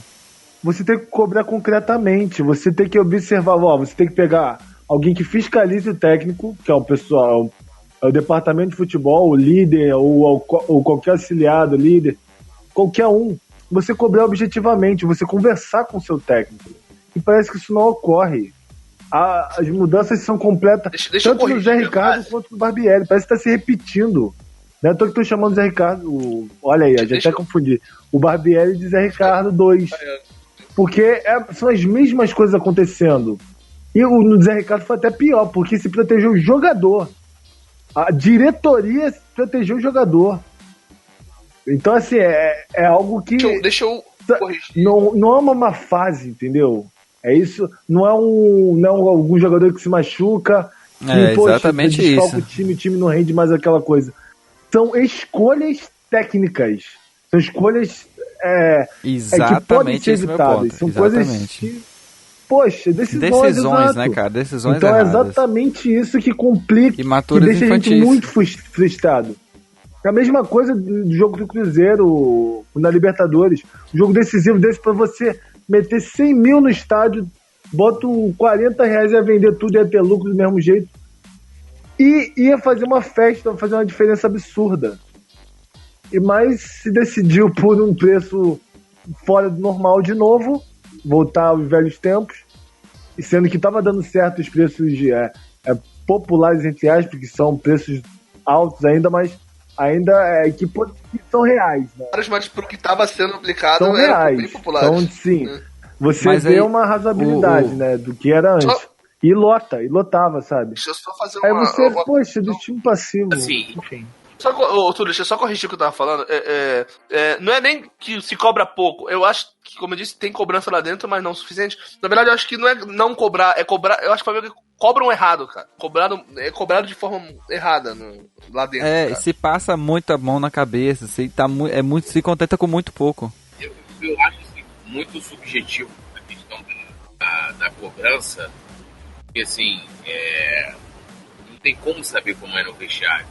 Então, estou defendendo, dizendo que não tem. Até uma das promessas deles, por exemplo, lá de 2015, era que a liderança, que essa cobrança seria visível. E a torcida não consegue identificar isso. A torcida reclama disso, como vocês estão colocando aqui. E para mim, um dos grandes problemas tem o seguinte também. A ingerência do presidente no futebol. Ele acumulou o cargo depois da prisão do Godinho lá na Lava Jato. Uma coisa que ele poderia ter evitado, inclusive, que o Godinho foi citado na Lava Jato em 2015 durante o processo eleitoral. Segundo eu soube, pessoas, cara, vai dar problema, pede pro cara se afastar e tal, mas aí, né, meu... A panela é pesada.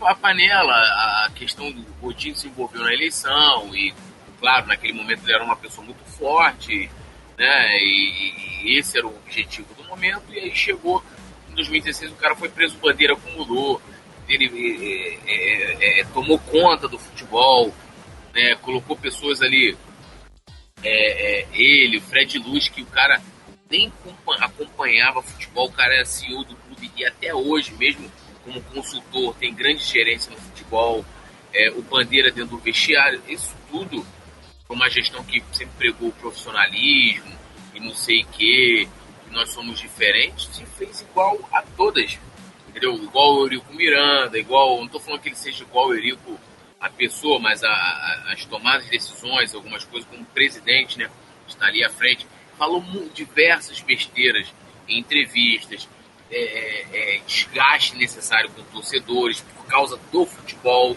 entendeu? Que, cara, o papel do presidente não é estar dentro do vestiário. Uma vez eu li num livro, não lembro qual agora, em que o jogador falou que num determinado clube lá fora e tal, os caras nem têm contato com o presidente, cara. Não sei assim, que tipo, o cara vai trazer o Neymar. Claro que o presidente vai querer ir lá tirar foto com o Neymar, entendeu? Mas vai trazer o Joãozinho, vai querer tirar foto com o Joãozinho. O cara nem vai lá o diretor executivo de futebol, o vice-presidente lá, e o cara não vai no vestiário, brother. O cara não vai, sabe qual é? E a gente tem um Bandeira ali. Tá lá. O presidente vai no vestiário, tipo, se o time for campeão, aí vai lá com... em momentos de exceção, ou de repente, tá passando um momento difícil, ou precisa ir lá o líder, né? O cara que representa a instituição, vai lá, e o cara vai lá. Mas não o cara tá ali, participa da corrente de oração, desce pro ônibus. Cara, na moral, fica imaginando você tá no seu trabalho, teu chefe tá ali do teu lado o tempo todo, olhando o que você tá fazendo, você vai... Você tá ali com seus colegas de trabalho no momento, ele tá lá. É tipo isso, cara. Então, assim, essa ingerência aí do Bandeira dentro do futebol, eu achei super prejudicial pro Flamengo e pra ele também. O Gonzaga falou mais cedo, né, gente, do Guerreiro, da contratação e tal, só que muito criticado, a galera critica bastante hoje, a quantidade de contratações consideradas ruins em comparação às contratações boas. Muitas contratações que o Flamengo fez nessa gestão são até hoje criticadas, muito criticadas. E em contrapartida, você tem pouquíssimas contratações que a gente olha e fala, essa contratação aqui valeu. Então, vamos falar um pouco disso, né? Principalmente da era que o Rodrigo Caetano ainda trabalhava no Flamengo, né, cara? Onde a maioria das contratações foram feitas. E muitas delas criticadas, né? Muitas delas criticadas até hoje. Eu vou dar só um exemplozinho, que foi o Conca, né, cara? Eu acho que nem foi um problema, não, no Flamengo, imagina. Nem deu merda, não, imagina. Não, que isso? Não. Eu lembro que no começo, assim, a gente teve, quando chegou o Guerreiro, chegou o Sheik, Ederson, e aí a gente contrata o Diego da forma que contratou, Você falou assim, nossa, o Flamengo contrata muito bem. Meu Deus do céu, que maravilha de time. Só, acho que o único que já sabia que foi sido uma merda foi o Cirino, né? Mas depois, e aí... Na hora que trouxe também é outra contratação desse rol de caralho. Foi, caraca, nossa. E até o do Conca também. Todo mundo falou assim, caramba, velho, pô, o Conca tal, quando ele voltar a jogar. Conca, quando você olha que ideia genial. Quando você olha o Conca, você pensa, pô, beleza, o Conca, caralho, bata a contratação. Mas mesmo antes dele estrear, quando você olhava como foi feito e principalmente como estava o Conca, você já fica Nicolas, eu acompanhei, eu vi os jogos treino, tá ligado? Eu lembro que eu pegava e via de noite, chegava em casa, eu vi o jogo treino pra ver como é que o Conca tava. E era assim, algo que ele não conseguia correr. Era trote no máximo. Não, ele não estava confortável. Era uma coisa assim que... Cara, assim, tu via a qualidade nele, sabe? Um cara diferenciado, visão de jogo diferente. E ele não marcava, ele cercava. É uma coisa completamente diferente, né? E tinha o lance também, né? Dele ter feito a pressão pra entrar. Até o Zé Ricardo foi contra. Isso é uma coisa que a gente tem que falar também.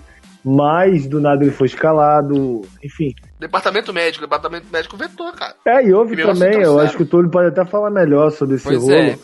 Houve a questão dos médicos, né, que o filho do Runco meio que aprovou, o Tanuri depois descancelou, falou que fizeram besteira, etc. Que aí colocou em xeque um pouco também dessa questão da gestão eficiente, né? Que assim, era considerada eficiente juridicamente, financeiramente, um projeto de infraestrutura médica de ponta. E você começa a ver nessa brincadeira, eu acho que a partir desse ponto, né, do Zé Ricardo ruim, né, que a diretoria começou a se perder ali, né. Eu acho que houve muitos conflitos que eu acho que o líder não soube lidar, né? E é algo que se mostra até hoje, né? O Flamengo parece perdido. Então eu acho que é um grande problema dessa gestão. Também, né? Que é considerado profissional, mas não mostra resultado, não se mostra profissional mais. Parece um bando de gente tentando furar a goteira, sabe? E parece que a goteira você tem que chamar um engenheiro pra consertar a goteira. Sendo que às vezes é uma coisa simples. Mas aí, cara, você tem uma lista de contratações péssimas na gestão Bandeira. E eu não digo contratações como o Carlos Eduardo, o Cirino, que eram caras que na época a gente até queria que viesse e não deram resultado. A gente fala de contratação ruim mesmo, cara. Sabe? E quando eu digo, já na segunda gestão, quando prometeram futebol e tudo mais, contratações patéticas, cara. Contratações ridículas. Entendeu? A contratação do Conca era algo que não deveria ter acontecido. Quer que eu comece a citar aqui? Anda. É desse ano? Desse ano teve algumas. Algumas? Giovanni, o Marlos Moreno. Não, teve um monte. Mas o Giovanni é outro que tá naquela lista de que quando veio a gente achou que, se for o Giovanni dos Santos, jogar como jogador. Mas, cara, a gente tem que parar com essa história de se fosse agora, cara. Não dá, velho. Toda a partida, Marlos Moreno é um cara que a gente sabia que tava não sei quanto tempo sem fazer gol. Exatamente. Marlos Moreno é uma contratação que você olha pelo nome, pelo Libertadores e tal. Mas quando você olha como o jogador está agora, é o tipo de cara que você não pode trazer. Somente com o investimento que o Flamengo tem, cara. Não pode trazer. Sabe? Pois e aí você tira também aí Rômulo, também Giovanni, que também já não vem. Se encaixa exatamente na questão do Conca e na questão do Marlos, né, cara? Aquele cara que você olha o nome e fala, Rômulo, legal, chegou à seleção, jogou muito no Vasco. Agora você olha a lesão que ele teve, cara, e tudo mais, dá pra saber que o cara não vai render o mesmo tanto nunca mais, sabe? Então é outra contratação que a gente bota no mesmo ponto, cara. Não tinha porquê.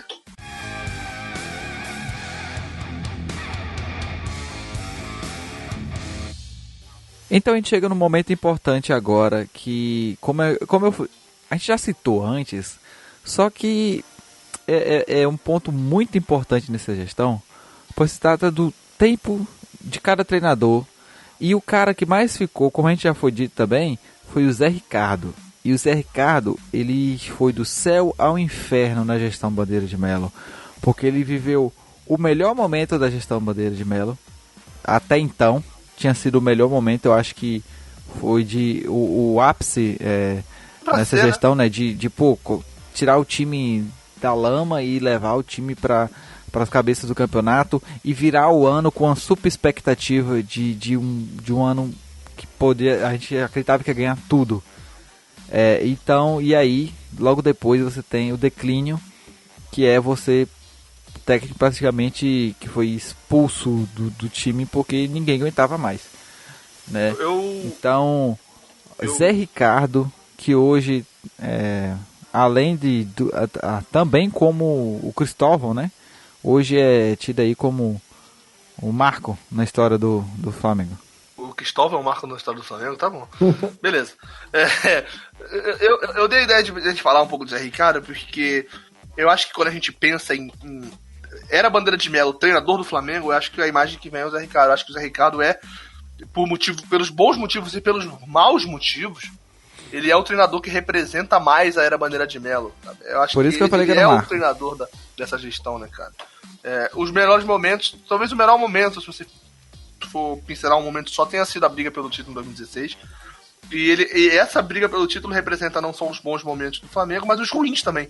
Que foi a questão do cheirinho, que foi onde começou aquele negócio de quase campeão, né? Quase campeão brasileiro, quase campeão da Copa do Brasil, quase campeão da Sul-Americana. Foi ali que começou, né? Esse cheirinho mesmo, acho que é isso, né, cara? Acho que o cheirinho representa só pra debater sobre essa parte da história do Zé Ricardo, eu acho que também uma coisa que afetou muito foi o Diego se machucar, né? Durante uma época. E foi muito complicado, né, cara? Assim, vamos ser sinceros, vamos ser honestos. O Diego naquele time era o jogador do ano, sabe?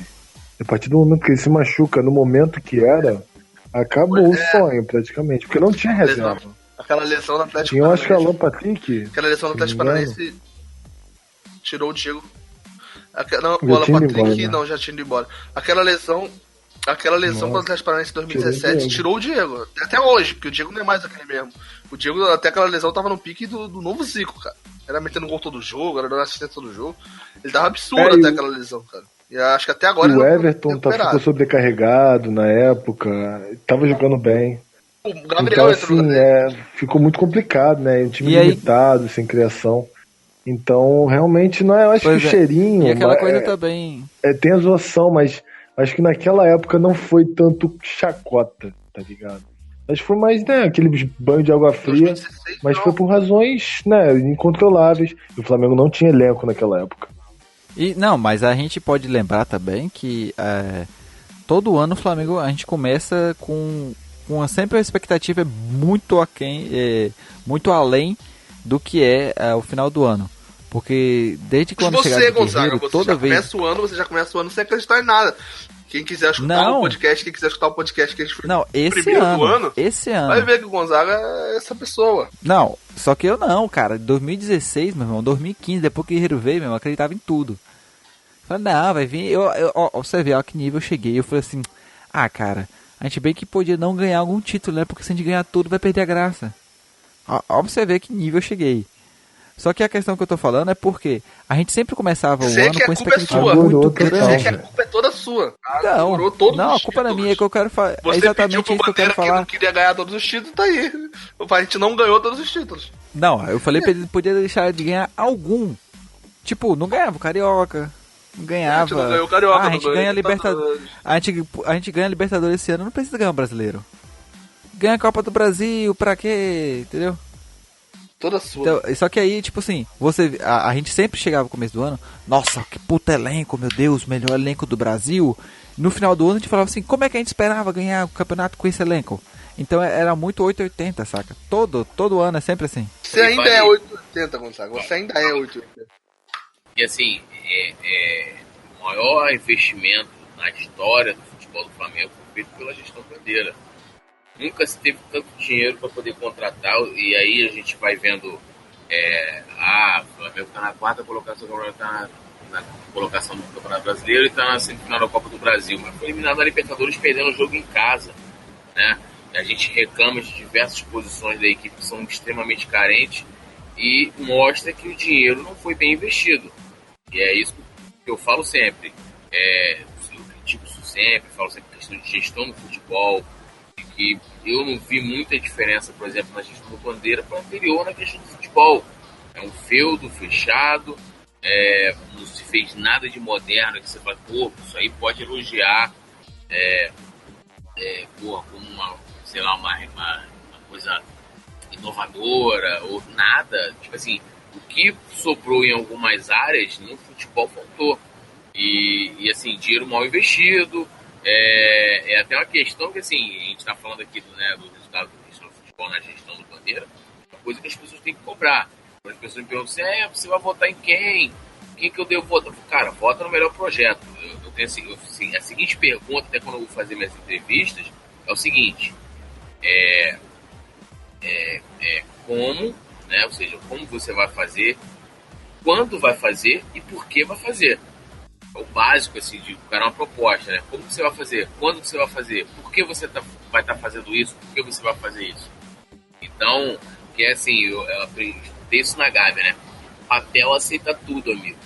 Eles vão chegar agora, a gente está em ano de eleição, vão prometer não só a chapa da situação, mas como da oposição, vai apresentar um futebol maravilhoso, vai dizer que o trabalho está maravilhoso, quem está na situação, que nós vamos não sei o que o erro foi do destino, do acaso, do ciclone, mas não vão admitir o erro, tá? Não vão admitir o erro. E tem coisas, cara, que você olha e você fala assim, e não vou fazer. Você quer ver uma coisa super interessante que seria de extrema importância, que não foi colocada em prática e eles prometeram? Unificar a forma de jogar da base do profissional. Foi uma das maiores propostas assim, deles na reeleição, né? Todo mundo comprou essa ideia, caraca. Entendeu? Aquela coisa do... Enfim, unificar a base, jogar da mesma maneira, etc. E hoje nenhum profissional tem uma maneira de jogar definida, né? Tem tática, mas não tem uma maneira. Nem o próprio time. Cara, tem uma própria maneira de jogar. E aí que entra... Porque eu falei que o Zé Ricardo, ele representa... É importante na história. Dessa história aí, porque ele foi... Como eu falei, do céu ao inferno, cara. Tipo, ele viveu o momento super bem e tal, mesmo com aquele time limitado e tal. E aí, o mesmo cara consegue fazer tudo errado no ano seguinte. Com relação ao Ricardo, só pra pontuar, não sei se vocês lembram, a gente estava ali no Campeonato Brasileiro, brigando pelo título e tal, e já na fase do Zé Ricardo, principalmente na volta do Maracanã, o Flamengo já começou tipo assim, o Flamengo terminou o ano não como o Zé Ricardo assumiu, né? Já ali, a gente empatou com o Corinthians no Maracanã. Foi. Vai ter aquela parada, cara, e eu já falei isso várias vezes. O Flamengo, aí não é culpa nem do time, nem do técnico, é culpa da falta de planejamento, que o Flamengo, ele chegou no momento onde o corpo cansou, cara, porque o Flamengo, ele não foi mandante no campeonato, ele foi, e nem visitante, o Flamengo foi um time viajante, cara, o Flamengo viajou as 38 rodadas, cara, não teve um jogo no Rio, velho, e a gente percebe que isso foi erro de planejamento, porque o próprio Botafogo tinha Arena Botafogo, a Arena da Portuguesa, que depois virou Ilha do Urubu, o Botafogo se programou para aquilo. O Flamengo não. O Flamengo não se planejou e aí o Flamengo perdeu o campeonato naquela reta final pro próprio físico, cara. Não, acho que se o Flamengo tivesse feito as 19 rodadas no Rio de Janeiro... Não, se o Flamengo tivesse feito as 19 rodadas no Rio de Janeiro, ele não teria cansado na reta final, cara. A gente percebia o time esgotado, cara. O Flamengo poderia ter sido campeão. O físico pesou naquele momento de uma forma absurda. E não tinha banco, né? E aí, só que aí que você entra na questão do... não tinha banco pra suprir também os jogadores. E aí que você entra na questão do erro de planejamento, né, cara? Porque você sabia que ia ser assim, sabia que tudo mais, e acreditava que não, tá tudo bem, mais uma vez, vamos chegar. O time já surpreendeu. Eu lembrei agora da declaração do Márcio Araújo, cara, comemorando a eliminação porque era competição a menos, cara. Pois é. É ridículo, mas, porra, não tem o que dizer, cara. É patético. Cara, agora a gente pode descansar com uma competição a menos. Porra, o cara devia estar revoltado que perdeu, os caras estavam comemorando, porque, porra, não tinha como. E era com esse time que a gente acreditava que ia ser campeão, entendeu? Aí entra aquela história tudo de novo. 2016 é o único campeonato que eu vejo, por realmente foi por causa muito mais de você não ter um estádio no Rio de Janeiro do que qualquer outra coisa. Mas aí a gente lembra que por que a gente não tinha como jogar no Rio de Janeiro. Por quê? Porque não tinha planejamento, não teve um planejamento adequado. Talvez o Bandeira de Melo não olhou pra esse time e pensou no início do ano que a gente vai brigar pra ser campeão. Talvez tenha sido isso. Aí ele não pensou que no final do ano essas viagens todas iriam tirar um título, talvez. Então, cara, de qualquer jeito... Não, é erro de planejamento, mas assim, tu comparar com o Botafogo, Gonzaga, é meio complicado, porque eles tiraram da cartola o questão lá da ilha. Sim, mas eles tiveram planejamento, cara. Mas assim, quem garantia que ia dar certo aquilo? Eu não garantia. Que é uma coisa que eu nunca tinha visto antes, sabe? Eu não comprei essa ideia. Por viagem, tanto que deu muito certo, tanto que deu muito certo que o Botafogo pegou Libertadores. Cara, eles jogaram jogos assim, com times muito superiores lá dentro, e parecia que eles eram um time massa. Fez a diferença. Fez a diferença. E o time do Botafogo, quando tu olha, não é um time tão ruim. Eu falei que não tinha tanta diferença daquele assim, time. Na época eu falei, esse time do Botafogo ele não é tão pior assim que o Corinthians e o Fluminense, que estavam bem na frente dele. Quando o Jair assumiu, o Botafogo tava na zona, né? Eu falei, cara, esse time estourar no papel, ele não é tão pior assim que o Corinthians ou o Fluminense. Inclusive, acho do mesmo nível. E tanto que ultrapassou esses dois times e chegou a Libertadores. Agora, o que fez a diferença pra eles? Eles teriam conseguido se não fossem jogando no Rio de Janeiro, jogando naquela arenazinha e tal. Não teriam conseguido, cara. Tudo que sobrou pro Botafogo naquela chegada à Libertadores faltou no Flamengo no título. Eu acho que a questão dessa questão do Flamengo viajante nesse ano, eu acho que faltou uma humildade maior do Bandeira, cara. Por exemplo, tem opções muito válidas, por exemplo, em Bangu, mas assim, será que o público-alvo do Bandeira de Melo ia ser afetado? O sócio-torcedor ia lá? Eu acho que mas Icariaçuca também então, não, cara. Sim, eu acho que faltou isso. Mas só que eu acho que ele pensou em outra coisa além da jogar no Rio de Janeiro, sabe? E entra muito na questão do sócio-torcedor, ele pensou da questão de ganhar dinheiro. Eu acho que foi isso, sim. Eles ganharam muito vamos ser sinceros, vamos ser honestos com o nosso ouvinte. Eles ganharam muito dinheiro nesse Flamengo viajante. Querendo ou não. Foi dos jogos vendidos assim. Não, mas o Bandeira de Melo ganhou muito dinheiro e muita coisa. Que o Flamengo, quando era o Bandeira de Melo, ganhou dinheiro com muita coisa. Realmente precisava disso? É aí que vem a parte. Que eu tô contextualizando. Aí que vem a parte revoltante, cara. Não, concordo. Pô, conta quantos títulos relevantes o Flamengo perdeu nessa gestão Bandeira. Quando você pensa... Não vou falar de Libertadores, por exemplo, ano passado foi eliminado na fase de grupos. Então não competiu. Não competiu essa competição. Então, vamos pegar os títulos que o Flamengo de fato competiu e o Flamengo perdeu. Fala aí pra mim. São alguns, cara. A Copa do Brasil, Sul-Americana... Sul-Americana, Brasileiro... Copa do Brasileirão Brasil de 2016... Que eu acho que já falou já. Isso. Agora você trocaria metade do dinheiro que o Bandeira de Melo arrecadou nessa gestão pra pagar metade desses títulos? Com certeza, cara. Enfim, são muitos. Com certeza, cara. Porra. Você tirasse metade desse dinheiro aí que o Bandeira de Melo arrecadou pra ganhar metade desses títulos, teria valido a pena, cara. Tanto pro nome do clube quanto financeiramente, mas quer visar muito uma coisa, vamos frisar pela arrecadação, que etc. Ou então até um pensamento que eu acho que rola também às vezes do Bandeira de Melo, de um cara mais elitizado, enfim, um padrão diferente do flamenguista. E que às vezes eu acho que rola, assim, querendo ou não, parece, vamos ser sinceros, parece. Eu queria só, antes de terminar aí, fazer falar do fim dessa gestão, como está sendo, né, melancólica, que a gente tem hoje um presidente que se utiliza do clube para ser candidato a deputado, né, uma coisa que é proibida pelo estatuto, e o cara não está presente ali nos momentos importantes. Teve até um papo aí um tempo que vai ter reunião ali para decidir sobre o Barbieri e tal. O cara estava viajando aí em embaixadas, usando as embaixadas inclusive para isso. E o que é triste, né? Uma gestão em que se começou com tanta expectativa, né? Numa pessoa que muitas pessoas acreditam, muitas coisas que foram feitas na gestão, e está terminando de uma forma tão melancólica, né? Uma das grandes forças dessa gestão era justamente o que vinha de fora para dentro, né, que ou seja, do torcedor, até muitas vezes nas redes sociais, que, né, como já foi colocado aqui, que esse apoio que eles tiveram, essa paciência, nenhuma outra gestão teve. E a gente está vendo aí hoje que é completamente diferente. O Bandeira é utilizado o tempo todo nas redes sociais. No Maracanã, né, já são vários fatos, ele brigando, discutindo com torcedores. Isso aconteceu recentemente também, se não me engano, no jogo contra o Ceará. O filho dele vai para cima de jornalistas e torcedores. Inclusive perdemos um patrocínio disso da IES. E vai terminando de uma forma melancólica. Um presidente que falava que jamais se utilizaria do grupo para trampolim político, fazendo justamente isso. Por isso que eu tenho um texto, né, que fala, né, Bandeira se tornou tudo aquilo que ele combatia, e é a grande verdade, né, continuo mantendo isso, apesar que a comunicação do grupo pediu o direito de resposta.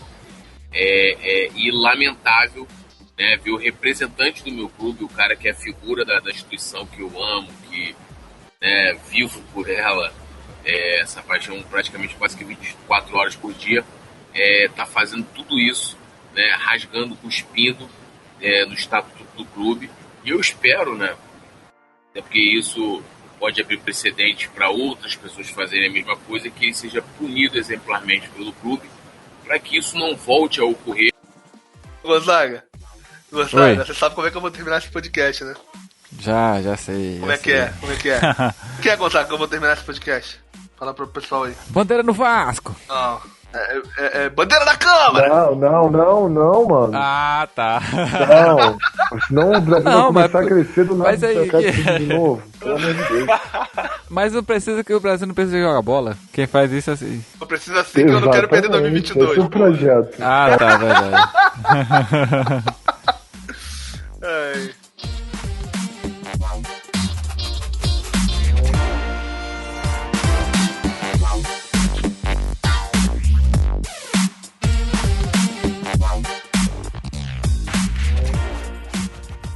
Este FlamengoCast teve sua captação, edição e sonorização efetuadas por Rádio do Tumulto. Realização: flamengocast.com.br